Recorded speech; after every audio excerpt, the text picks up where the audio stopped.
Welcome to the HCI family of podcasts. We're your source for personal, professional, and organizational growth and development. We share our own original research, explore industry trends, and interview executives and thought leaders from across the globe. Join us for practitioner-oriented content around all things leadership, HR, talent management, organizational development, and change management. Maximize your personal and organizational potential with the HCI family of podcasts.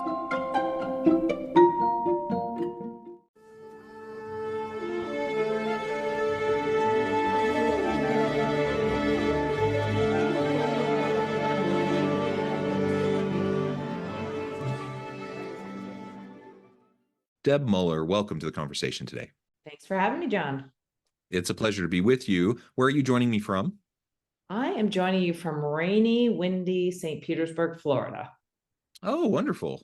Very good. I'm south of Salt Lake City in Utah. Great to be with you as you're joining us from Florida. It's a pleasure. And today we're going to be talking about how we can approach layoffs in a more humane manner. I hope that's a topic that immediately resonates with everybody because we've all been there. We've either been on the receiving side, getting the notice of a layoff, or we've been also in the painful side of having to give the news. That's not pleasant for anybody either.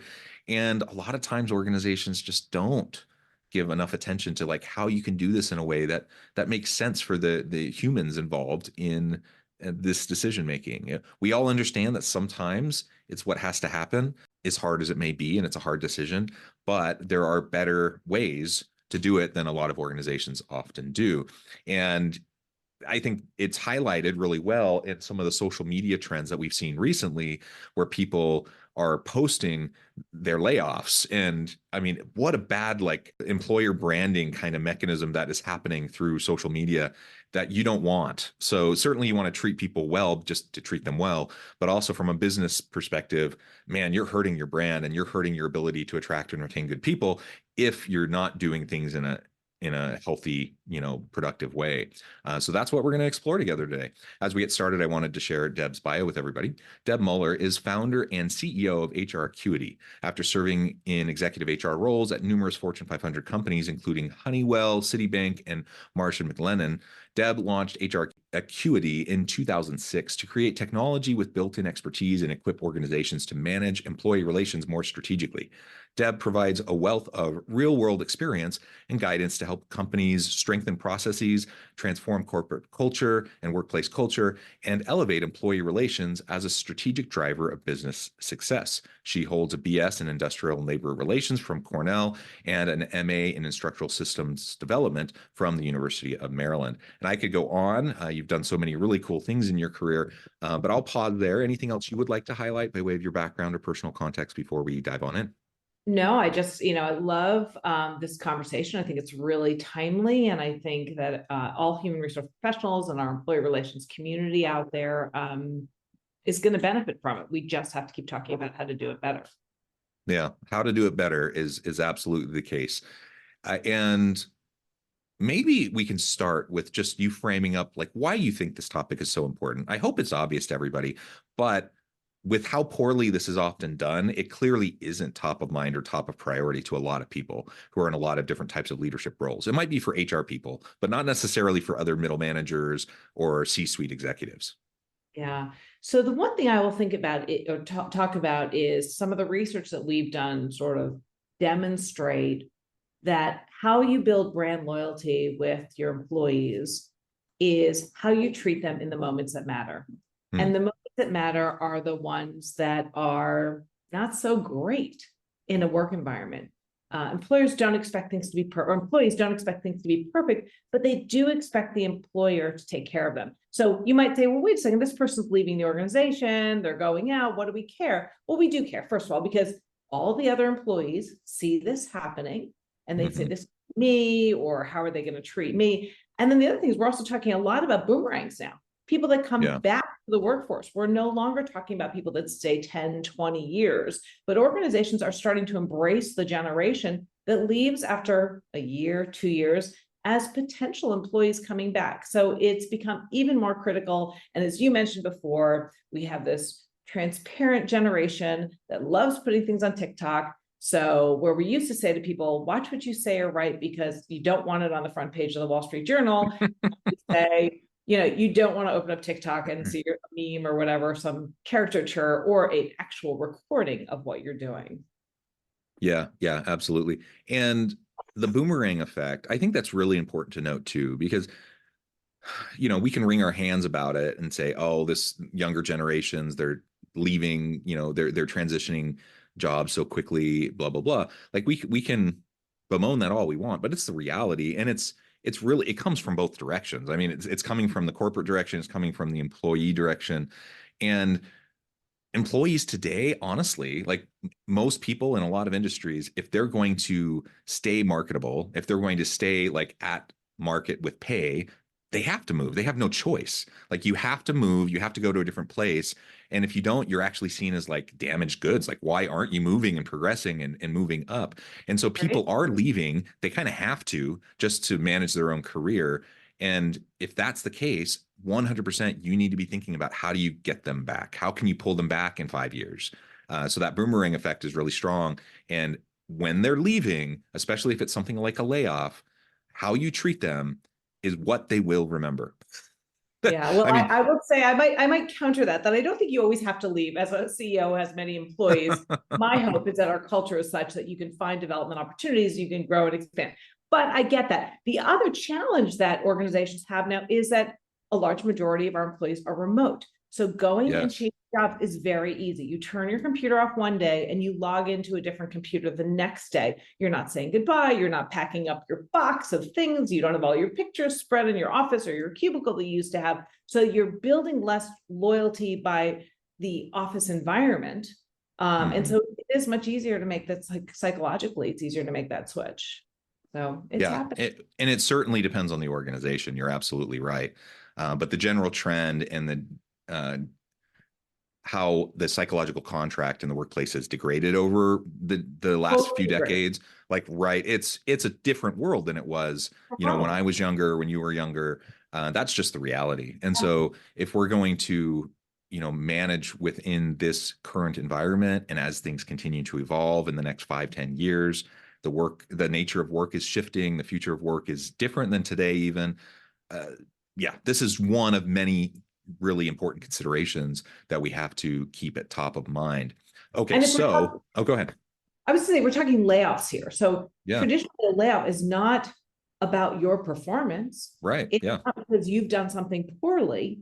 It's because the business has changed or the needs have changed. They're pivoting or up or down, and they need a different skill set or they need to take some action. So again, it doesn't mean you don't ever want that person back again, and they actually might be a great talent for you to bring back. So think about how you're leaving them. Absolutely.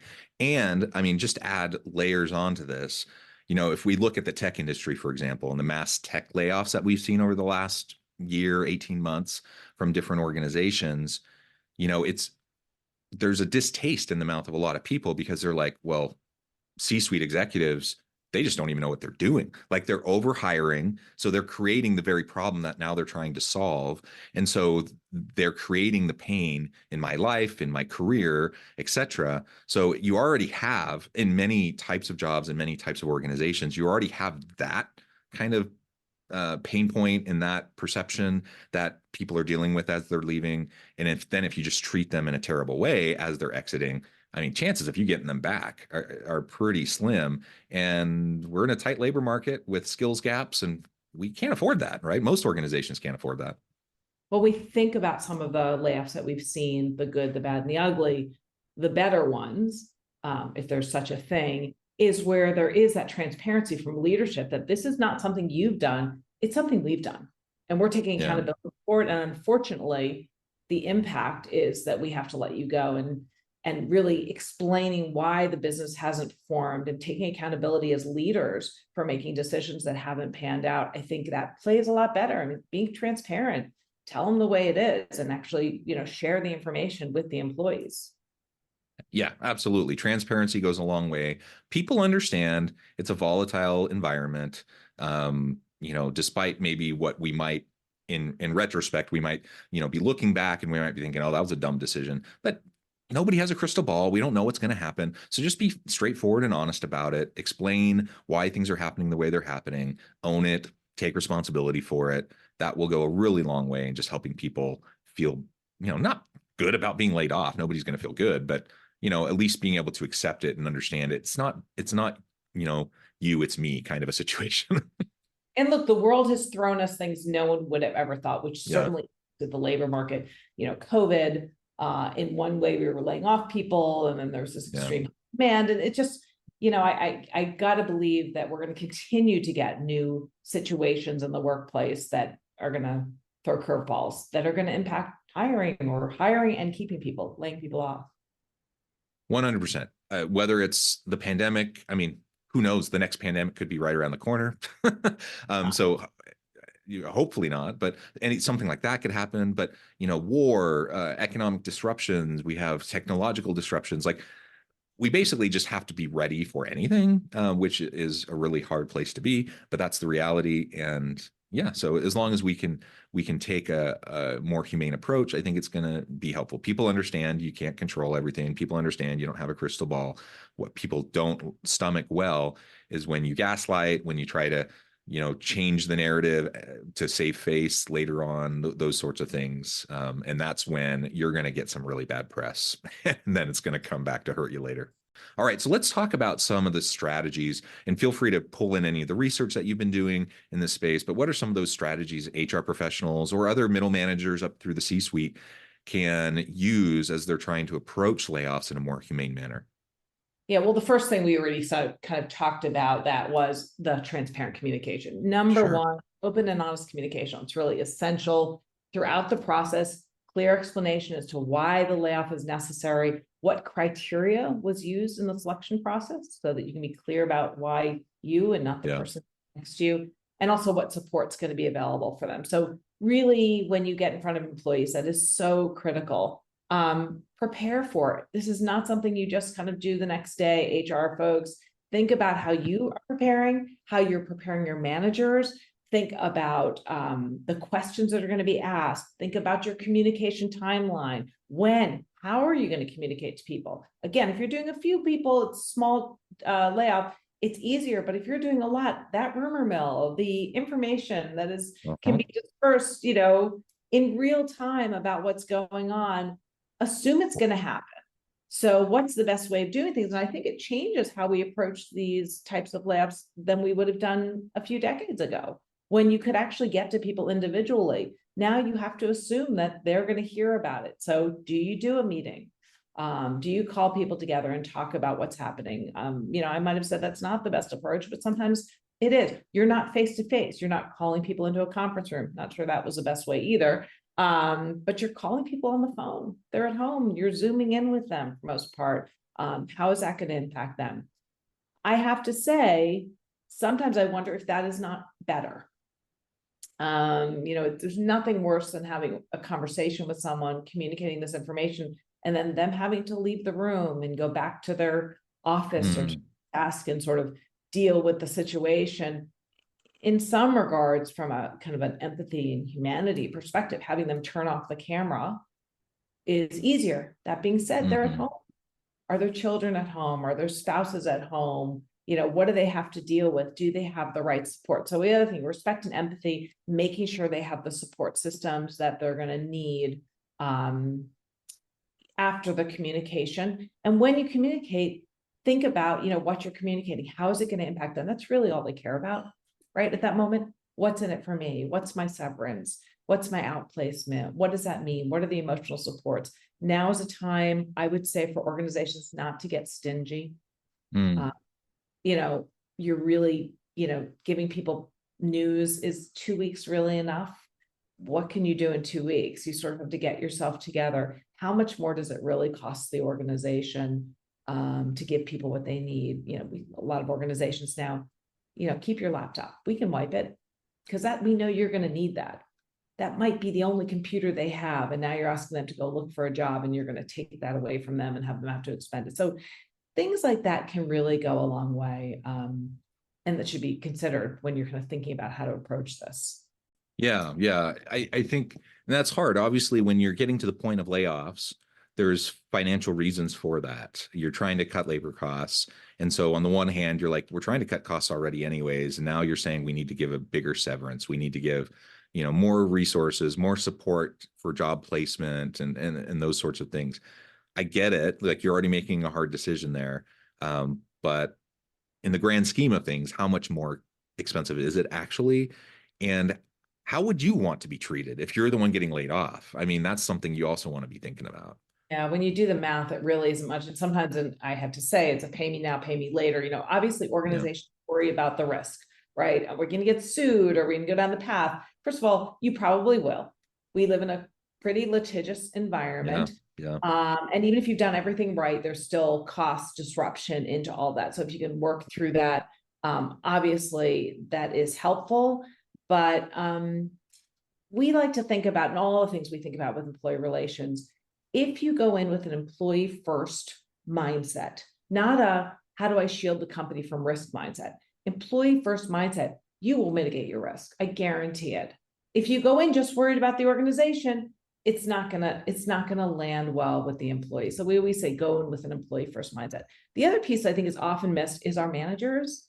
They are the front line. Like HR, we've trained in this. I mean, it never gets easy. I always tell people, if terminating someone is easy, you need to get a new job. But it's true. You are impacting someone's life, right? This is how they get their salary. This is what you're doing. So even in the instances of them doing something very egregious and the termination for cause, they still have to go tell their family. They still have to go home and figure out, how it's going to impact their lives. So it can never be easy. But do not forget about your managers, your leaders. They don't do this every day. They might not have the words. They're the front line. They're going to be asked by other people. So it's really important you work with them. Bullet points, talking points, practicing it with them, particularly if they're in the meeting with you, to deliver the news, which by the way, they shouldn't just be throwing it over the wall to HR. Sometimes that's not always possible if it's a mass layoff. But helping them understand what questions might be asked, helping them move through it, giving them emotional support or support that they can go to after a hard day of having to make these announcements that's impacting their team that they've grown close to and that they've been leading. Yeah, there's going to be strong emotions from multiple sides here, right? Obviously, the person getting laid off, that's the most difficult position to be in. But if you've ever been in the position where you're the manager, where you have to relay the news, especially when it's people that you care deeply about, that you've worked closely with, that are an integral part of your team, man, that takes a toll too. And you mentioned it at the earlier in the conversation, but the impact, there's ripple effects and long-term impacts of these types of decisions. So just because, it's, maybe 10% of the workforce is getting laid off, the other 90% who stick around, that's right. Yeah. They're still dealing with it. And they're wondering, when is it me?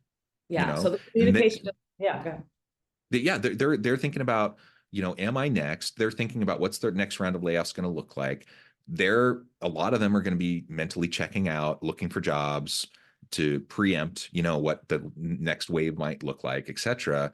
And all of that is, collateral impact of those types of decisions. And middle managers are right in the middle of it, because they know that they're making these hard, they're the ones that have to have these face-to-face or, over computer, whatever conversations. They have to share this with their team. And few months from now, they may be looking for a job, and they might be going and looking, trying to work their networks and talk to these same people they just laid off a few months ago. Look, it comes down from the top, and that communication plan does not stop with the impact of employees. You need to think about beyond that. How are we going to communicate to the rest of the employees? Because basically you're saying something went wrong, we need to lay off. So now you have to tell them, well, how are we going to make it right? What is our plan? What are our next steps? How do we need you to kind of come on board and get together and sort of right the ship? What is the plan? Otherwise, they're just, as you said, they're just going to think about the other thing. What's next, and am I next, and looking over their shoulder. So really key importance. Accountability. This is what happened. This is why it went wrong. And here's our plan to right the ship. And here's what we need you to be doing. Here are the expectations for, the next 30, 60, 90 and go forward days to get us back on track. Yeah. Really, really important. And even if you do it super well and you're super clear and transparent and you have empathy and all of these different things we've been talking about, it's still going to be hard. And there's still going to be a lot of ripple effects. So, I mean, just imagine if you do it poorly, how much more, tragic those impacts will be over time. They say that losing your job is one of like the major life events that can Sure. happen. And so I think also as an HR professional, as a manager, listening, following up with your employees, both those that stay and those that have gone. When you lose your job, you go through a grieving process. You go through Yeah. those steps of grief. You're surprised. There's going to be anger, right? And then Yeah. sort of people come. So how can you, first of all, acknowledge those stages? Like it's happening. Follow up with people after the shock to make sure they're okay. Have somebody follow up with them. Have people in the organization, when you let them know, follow up. Their coworkers have left. They're used to sitting with them. What's the transition like? Who's going to be doing the roles? That also has to be clear. There's a lot. I mean, this is why we talk about advanced planning. You can't just do this right away. Going through those stages with them, listening, talking to them. I mean, the other thing is, what can you do as a manager or as an HR person to help them move forward? They might not be ready right away, but what can you, particularly in a layoff situation, as an organization, many organizations, if they have the capacity or capability, might offer EAP or career counseling services. Some might not be able to for financial reasons, of course. First of all, if they're there, encourage people to use them. But also, if appropriate, talk to them about how you can help them. Networking is so important in finding your next job. How willing are you to make introductions? The other thing I think is really helpful, maybe more for a manager, is to have a conversation with the person about sort of where their strengths are. What do they think are the things that person brings to an organization, to help them understand those superpowers and to lean into them. It can also be an opportunity to do something different, particularly if there's a severance involved. Not in all situations, but in some, it might be a great opportunity to do things. And I'm going to share with the group here. I was laid off through a reduction in force. My role was eliminated, and I started a company called HRCI. I would have never done that had that not been given that opportunity. And here we are later, 100 employees. We're working with some of the biggest organizations in the world. So I'm not saying that's going to happen to everybody and that it's rosy. I don't want to paint it out as that. But it could be an opportunity. So as a manager or an HR person, if you see someone that has that, help, it's okay to have those conversations when the person's ready, not right away. You might want to wait a beat, but not right away. Not what they want to hear right in the moment, but yes, as a follow-up, absolutely, absolutely. And I was going to share a similar example, of a good friend, neighbor who had a similar situation, laid off, reduction in force. Now, is part of a really dynamic tech startup and amazing, like something he would have never done. He's a fairly risk-averse kind of person. And so, but being thrust into this with a nice severance, it gave him the runway to do something he probably wouldn't have ever done, and he's loving it, right? And so it doesn't always work out that way. Obviously, we can't assume it's going to work out that way for everyone in our team who we might have to lay off. But having those conversations with people, helping them maybe open their aperture a little bit about what possibilities are out there is a really helpful mentoring thing you can do. Yeah. Well, the other thing, it's, the gig workforce is so different now. So there's opportunities to pick up things in the interim, kind of stay relevant while you're doing your search, work on projects, things like Upworks, you can get on there quickly. And, what do you do really? How can you help someone for, and really sort of bring in some additional money in addition to your severance, if you're fortunate enough to have that while you're looking, so you can find the right next spot. Yeah. Great. Deb, this has just been a really great conversation. I know we've only scratched the surface. There's a whole lot more we could talk about, but we're going to have to end there. Before we wrap things up, I just wanted to give you a chance to share with the audience how they can connect with you, find out more about your work, your team, and then give us a final word on the topic for today. Yeah. So again, we are HRCI is an employee relations and investigations platform, technology platform. If you want to learn more about it, please link in with me. Let me know. I want to share for our employee relations professionals. We have the largest, I believe the only employee relations community out there. It is called Empower, empower-er.org. We have about 5,000 employee relations professionals. It's free. There's a great live feed. You can talk about things like layoffs, get feedback, get help in situations like this. There's also a job board on it. So if you want to post jobs or if you are impacted by a layoff, it's a great place to look for your next opportunity. So join us there. Look, my last word on this is empathy, understanding. This cannot get easier. Take the time to consider the nuances of how to make it not a good process, but a respectful process when you have to do it. Treat your people with dignity and respect. That's what we're looking for. That's what people want first and foremost. So it's simple. As hard as it is, treat them with dignity, and people will be able to navigate this hard thing that they're encountering. Deb, thanks again. It's been a pleasure. I encourage the audience to reach out, get connected, find out more about what Deb and her team can do for you. And as always, I hope everyone will stay healthy and safe. They can find meaning and purpose at work each and every day. And I hope you all have a great week.